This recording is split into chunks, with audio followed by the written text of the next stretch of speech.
Hello, hello, Sagittarius Collective. Ako po ito, si James from James Tarot PH. Ito po ang inyong weekly reading para po sa unang linggo ng Abril. So ano po naghihintay sa inyo? Alamin natin.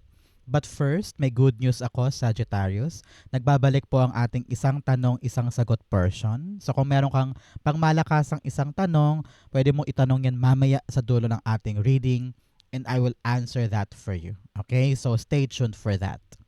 So let's begin. Holy Spirit, Spirit Guides, ibigay po natin kay Sagittarius ang mensaheng dapat nilang malaman for the week. Inhale and exhale your cards. You have beautiful.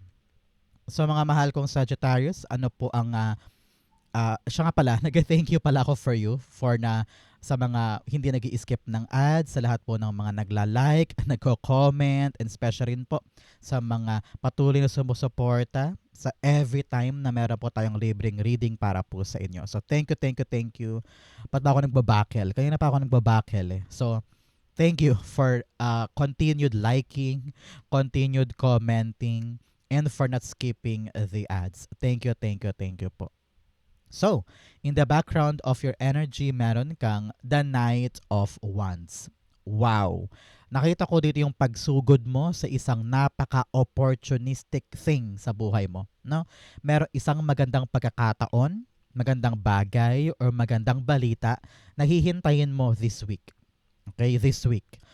This will excite you. This will somehow kakabahan ka kung kaya mo ba, kung okay ba yun, kung pwede ba yun. Pero bottom line, a very, very exciting new thing ito na hindi mo siya kailangang atrasan, hindi mo siya kailangang takbuhan, kung hindi harapin. Harapin, ma-excite at ganahan ka na kunin ito kasi narinig ko chance mo na ito. Okay? So kung ano man tong hinihintay mo na good news o magandang balita or development sa isang bagay, darating siya. Kaya panahon to para mag-ready sa mga susuunging magandang laban moving forward. Okay? Especially here, in your core energy, meron kang the Ace of Wands. Si Ace of Wands, sinasabi na yung spirit guides talaga namang merong bagong pintuan, bagong opportunity. Example, sa opisina, sa kumpanya ninyo, ikaw yung bibigyan ng chance for a promotion. O kaya sa inyong negosyo, bigla-bigla merong magbubukas na bagong pwesto na pwede mong tayuan sa holidays or sa bakasyon, ganyan. O kaya sa city ninyo, biglang nagbukas ng marketplace na pwede kang magtayo ng sarili mong negosyo there. Pwede mong pasukin yun, no? So, ito yung linggo ng opportunity para sa'yo, Sagittarius. Nakunin mo yung chance, sugurin mo, i-get luck mo yan because this is gonna be something na fruitful para sa'yo. Okay? Clarify natin. Ace of Wands, the Two of Pentacles. Yes, you need to decide. You need to make a move. Kailangan to ay decisive ka this week. Katulad nga no example ko, halimbawa merong, ano nga yung mga sikat na kainan, parang ganyan, yung may mga tolda-tolda sa isang buong kalsada. Parang halimbawa may ganyan sa lugar ninyo ngayong summer. O baka piyesta sa inyo. O kaya merong pakulo ang inyong mayor sa inyong lugar. Pwede ka magluto doon, di ba? So sayo mo, ay, parang pwede ako doon. Teka, paano? Busy schedule ko. Or marami pa akong ibang ginagawa. Sa panahon talaga to para timbangin yung sitwasyon, balansehin mo ang buhay mo today para mapapasok mo sa buhay mo itong bagong opportunity. Sayang eh. Sayang to. So, be optimistic, no? Sugod, laban, take this new journey, maging adventurous ka ngayon, maging go-getter ka ngayon kasi kayang-kaya mo itong balansehin sa buhay mo. Akala mo lang mahirap, akala mo lang nakakapagod, akala mo lang imposible, pero actually, kaya mo to. Okay? So Sagittarius, ano po to mga balak mong gawin this week na gusto mo nang makuha at matupad? Comment down below. I-manifest na natin yan. It will arrive for you. Okay? In the area of what you need to focus on, the Knight of Swords. Sabi dito, energy, energy, energy. No? Magmilo ka para wala kang energy gap or mag-ano ka, enervon, ganyan. Sabi dito, kailangan natin maging masigasig, palaban, Walang sinasayang na oras, walang sinasayang na chance, no? Both cards are both knights. Knights of Wands and Swords. Sinasabihan ka dito na kilos, laban, sugod, wag uurong, wag aatras. Yung lakas ng loob mo, samahan mo ng matalinong pag-iisip, matalinong diskarte. Naku, magandang andar nito para sa'yo. So, your spirit guides are telling you to not just sit down and watch by kung ano yung dumarating at lumalagpas sa pagkakataon. May chance kang angkinin to. May chance kang baguhin ito ang buhay mo. So, grab the opportunity while it's there. While it's available. Okay? Knight of Swords, the Moon card. Marami kang mga hindi naiintindihan, marami kang takot, marami kang confusion, or pagdadalawang isip, you feel like kailangan ko munang magets lahat before I make a decision or before I make a move. Kailangan muna maintindihan ko yung dako paroon para makalarga ako. Doon ka daw talaga nahihirapan, Sagittarius. Gusto mo munang ma-plancha lahat-lahat hanggang sa pinakamaliit na detalye bago ka gagalaw. To the point na nakalagpas na yung opportunity, naghahanda ka pa lang. No? Sa panahon to na kahit hindi ka sure, kahit hindi mo alam, kahit wala kang kasiguraduhan, pero kung alam mo sa puso mo na ready ka na at gusto mo ito, move forward. Charge forward. Take the opportunity. Take the blessing na hindi ito dumarating basta-basta or hindi ito binibigay kani-kanino man ng ganong kadali, di ba? So, ang malabo lilinaw. Ang kailangan mo lang ngayon lumaban. No? May mga laban na kahit hindi ka sure pero alam mo sa sarili mo na sige, bahala na si Batman, bahala na si God, susugod na ako. Parang ganon. So you really need to have a fighting spirit this time para masolusyonan mo yung mga pangangailangan o para maabot mo yung next level ng life mo. Okay? So, Sagittarius, taga saan po kayo today? Saan po kayo nanonood ng ating special reading? Comment down below. At ano rin po ang balak mo ngayong papasok na summer this time? Ano yung mga bakasyon? Uuwi ka ba ng probinsya o ng Pilipinas? Comment down below. In the area of what you need, you have the Five of Swords. Alam mo, this week, Sagittarius, narinig ko na do not back down sa mga opposition.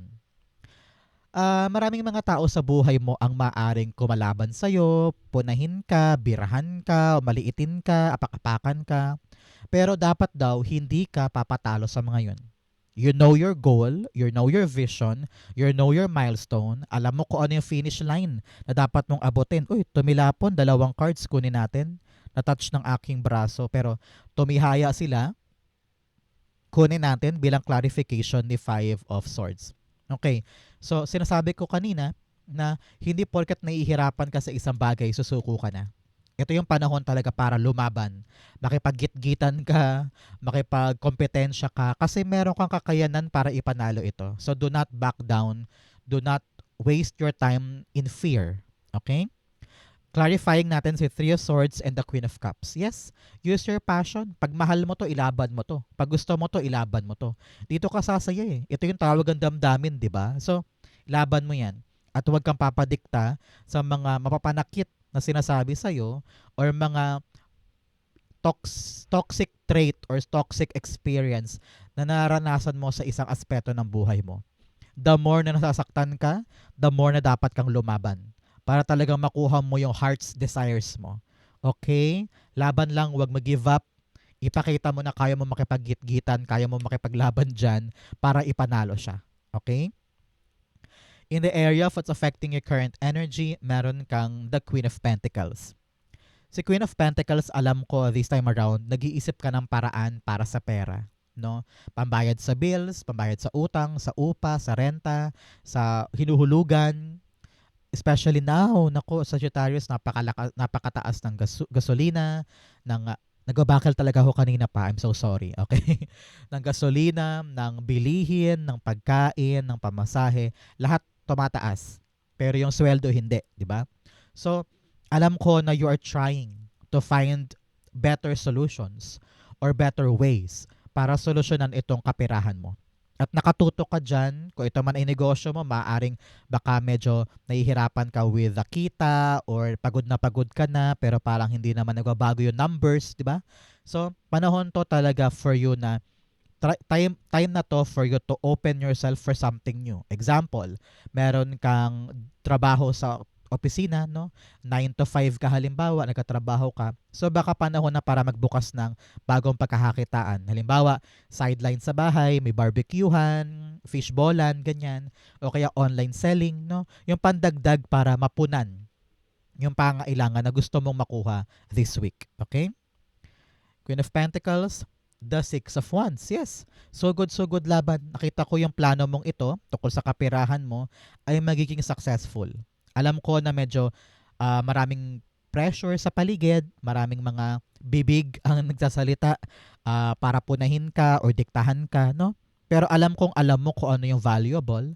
Alam mo kung ano yung mag-workout para sa'yo, no? Example, this week balak mong magsimula ng pagbebenta ng shawarma o kaya balak mo this week na magdagdag ng sideline, magkulot-kulot or mag-mani-pedi, mga ganyan. So, alam mo kung saan ka mag-excel. Alam mo kung saan ka talaga kikita ng malaki.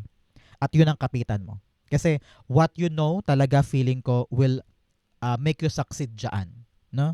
Example, this week balak mong imbes na magbakasyon ngayong unang linggo ng Abril dahil nga Holy Week, sasamantalihin mo yung pagkakataon para magtinda ng samalamig dahil maraming mga pilgrims, ganyan. So, kung ano man tong planong pangkapirahan, it will make you successful. Congrats po. Okay? In your near future, meron kang the star card. Yes, bubuti na ang lahat. Palakpakan mo na. Narinig ko dito, a dream come true. No? Naabot mo yung gusto mo, naabot mo yung pangarap mo, relax ka na. Kung nanggaling ka man sa struggle, nanggaling ka sa pagkalito, sa kawalan ng garantiya, sa kawalan ng mapanghahawakan na bagay kaya takot at takot kang lumaban. But here, lahat ng pinagdaanan mo, lahat ng mga naranasan mong struggle with co-workers, with people around you, sa gastusin, sa buhay in general, kumapit ka kahit masakit, nilaban mo kahit mahirap. Here you are. Umangat ang buhay mo, nag-elevate, no? Nawala ka na sa tower moment, nandito ka na ngayon sa star moment. Ibig sabihin, nagkaroon ng pagbuti ang buhay. Kung nanggaling ka sa sakit or sa hardship, it is now under your belt. Kumbaga, under na sa buhay mo ito. Under the bridge na. So, life is going well. Life is getting better. So, asahan mo yan darating sa'yo in the coming weeks. Okay? Sabi dito, bilang payo sa'yo ngayon pa lang, Sagittarius, na patuloy kang magkaroon ng pag-asa. Huwag kang bibitaw, especially sa mga pangarap mo, sa mga gusto mong maabot, sa mga gusto mong marating. Kasi kung mawawalan ka ng pag-asa, sino ang tutulong sa'yo? Ikaw lang ang pwedeng magpaangat sa gusto mo na yan. So, believe it will be good for you. Believe and it will happen. Believe and it will be reachable para sa'yo. Walang imposible. Pag pinangarap, kayang abutin. Okay? Star card, the Hermit card. Yes, soon the answers will come. Okay? Alam ko ngayon, habang nag-uusap tayo, sinasabi mo siguro na, ay, ang hirap-hirap nga ng pangarap ko na yun. Ilang taon ko nang gustong kunin pero wala pa din. Ilang buwan ko nang pinaghihirapan, lalo lang ako nahihirapan. No? Pero sabi dito, the search will be over. No? Kung ano naman tong matagal mong pagkaligaw, matagal mong paghahanap, matagal mong pagkauhaw sa biyayang ito, abot kamay siya. Ang kailangan mo lang ngayon talaga to come out of your shell. Minsan, kinikimkim mo lang yan, tinatago mo lang yan, nahihiya ka, takot ka. Wala daw mangyayari pag ganun. Panahon na for you to come out of your comfort zone and reach for your stars. Okay? May chance ka. Makakahanap ka ng konkretong sagot or malinaw na mapanghahawakang siguradong paraan para maabot to. Ang kailangan lang sumugod ka at abutin yon. Okay? So, antabayanan mo yung clear path na yan, clear answer na yan para makatumbok ka na doon. Okay? In your divine messages, merong kang the Two of Cups. Alam mo, sabi dito, this week, ang magiging problema mo, ang challenge sa'yo, ay clear communication. Okay? Maaring sa kapatid, sa mga anak, sa magulang, sa lover mo, sa boss mo, sa katrabaho mo, sa kaibigan mo. Kailangan daw klaro ang communication. Okay? Hindi pwedeng may misinterpret ka, ganoon din siya, tapos ang ending, pareho kayong taliwas o magkaiba ang naalala sa pinag-usapan. Kung ito man ay tungkol po sa mga kontrata, negotiation, agreement, sabi dito, linawin mo lahat. Kung merong malabo, tanungin mo na agad. Para kung ano man yung inaasahan mo, talagang yun ang mangyari. Okay? So it's all about you having this clear communication. Hindi daw dapat emosyon ang pairalin. Hindi rin daw dapat pride or ego. You need to talk to this person the humblest way possible. Okay? Humble ka. Humble, hindi hambog. Okay? Maging humble ka, maging polite ka. Babaan ng pride, babaan ng ego. Para kung ano man tong balak mo makuha sa taong ito, ay pumabor sa iyo yung outcome. Okay? Have a clear communication. Two of Cups, the Four of Wands. Okay. Sabi dito, meron kang pinag-uusapan about a certain milestone. Example, kayong magpartner ay nag-iisip na para sa kasal or para sa next level ng relasyon. Kailangan talaga pinag-uusapan yan para nasa same level kayo, nasa same stage kayo, same page kayo ng buhay ninyo. Baka mamaya ayaw pala niya, napipilitan lang. So, make sure na pareho kayong willing to reach this milestone. Hindi pwedeng pilit lang or baka kasi balang araw sisihin ka pa, no? So, kailangan talaga on the same page kayo. Ganon din pagdating sa mga issue sa bahay, Sagittarius, yung mga gastusin, bayarin, kukumpunihin halimbawa yung bahay, yung property, kung ano man yung usaping pangbahay, kailangan daw pag-usapan ha, para pare-pareho nyong maabot yung magandang outcome.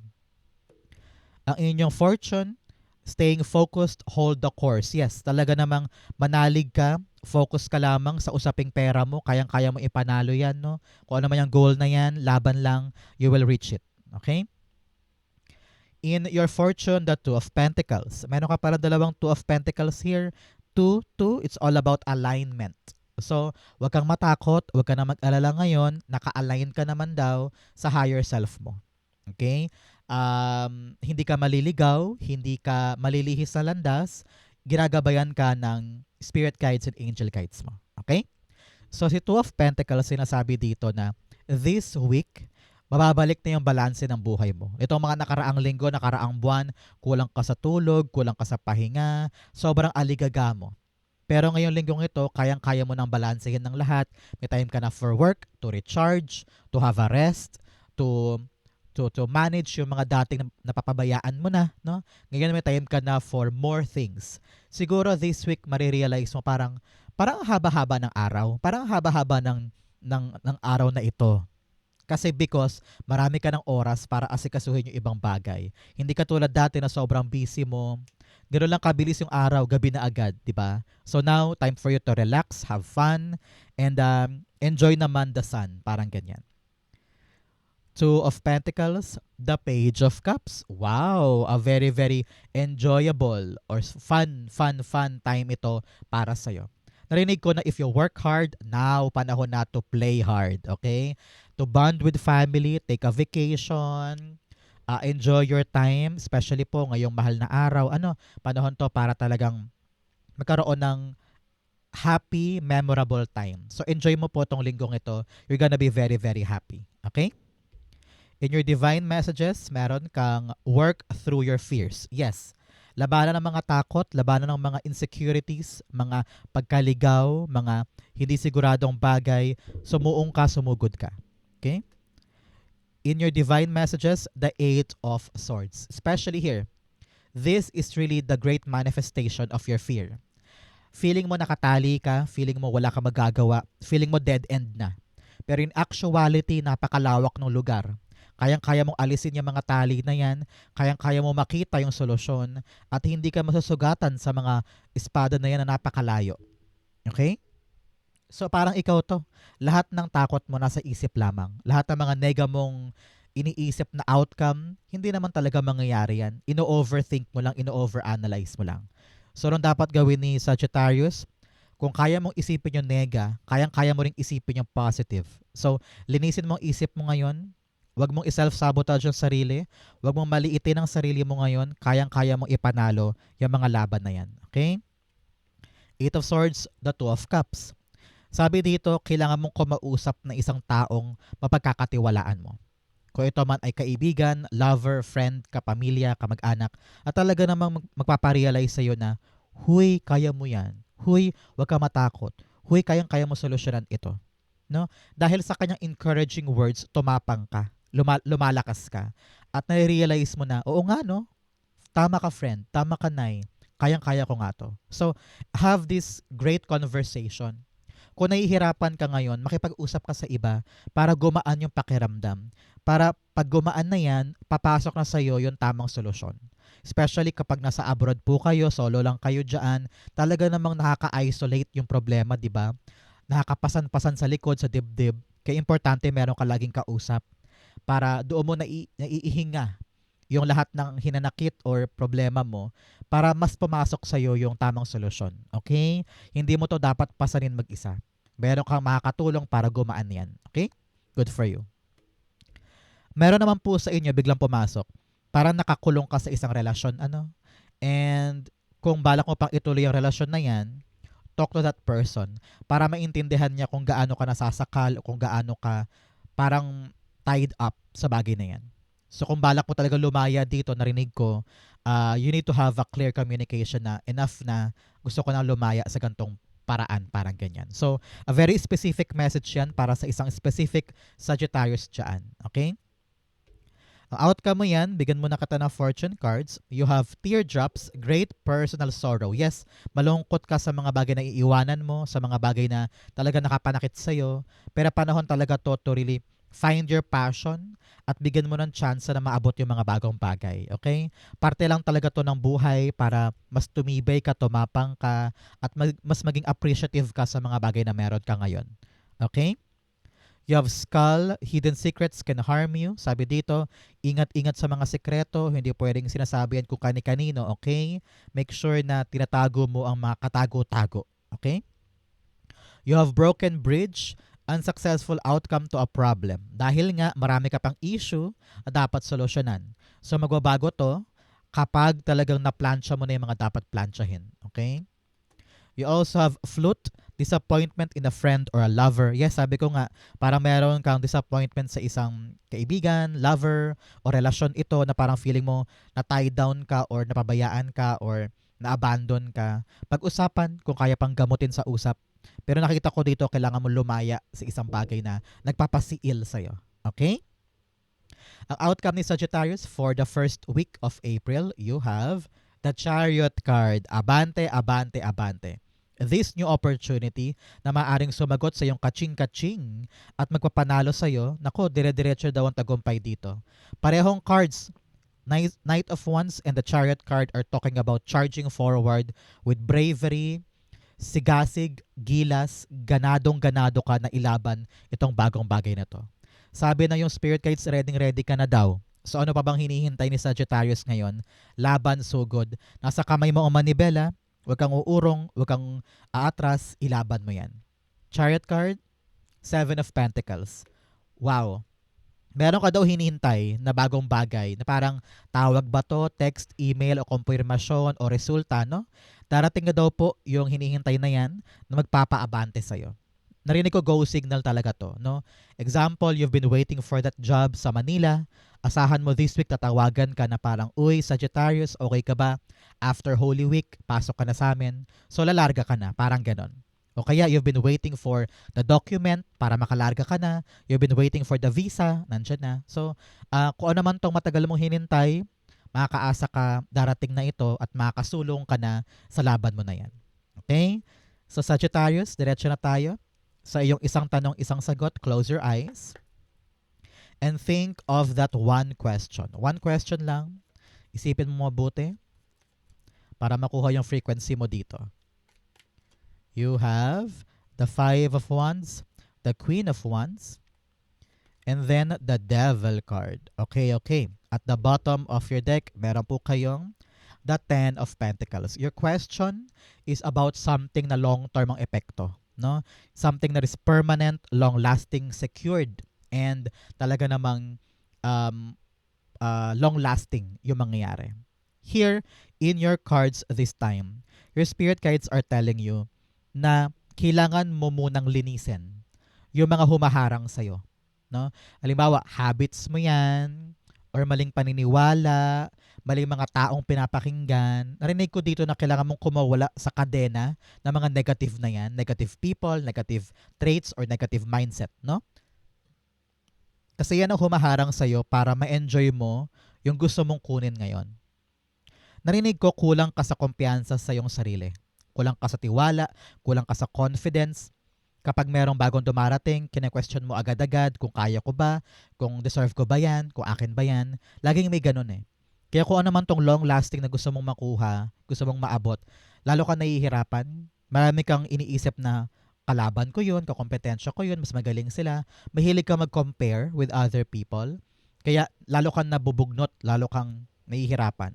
Sabi dito, panahon na to be confident at ilaban yung pangarap na yan. May chance ka to win this. May chance ka to get kung ano man tong bagay na gusto mong makuha. Pero kailangan ngayon ipamalas mo muna, Sagittarius, yung husay mo, no? Palayain mo ang sarili mo sa negativity sa buhay. Yung mga maling bagay, maling tao, maling routine, maling mindset. Nako, pag nakalaya ka dyan, lalakas ang loob mo. Pag lumakas ang loob mo, ipapanalo mo ito. At yung panalong ito, long-lasting ang bunga. Narinig ko dito, while we're talking, the answer is no. No? Hindi pa siya dahil kailangan pang plansyahin. Kailangan pang ayusin, kailangan pang i-improve, kumbaga. At magisimula to sa'yo. No? So ngayon, no muna. Kasi nakita ko, pag pinilit mo tong bagay na to, mahihirapan ka. Kailangan muna nating ma-pinpoint, Sagittarius, kung ano ba tong mga dahilan kung bakit ka naharangan. Kailangan palayain mo ang sarili mo dyan, putulin mo yung mga yan para sumaya ka na, magkaroon ka ng lakas ng loob na abutin to. Kapag nagawa mo yon, dire-diretso ka na sa long lasting mo. Balik ka next week o kaya next month, no? O kaya next week. Itanong mo ulit tong question mo. Maaring magbago na siya kung na-plansya mo na ito. Okay? So, may movement pa ito. Hindi naman to permanent no eh. Pwede pa itong magbago. Depende sa iyong kilos. Okay? So, Sagittarius, yan po ang inyong isang tanong, isang sagot. Ganon din po ang inyong first week of April reading. Saan po kayo nakaresonate? Comment lang po kayo sa baba. Babasahin ko po yan.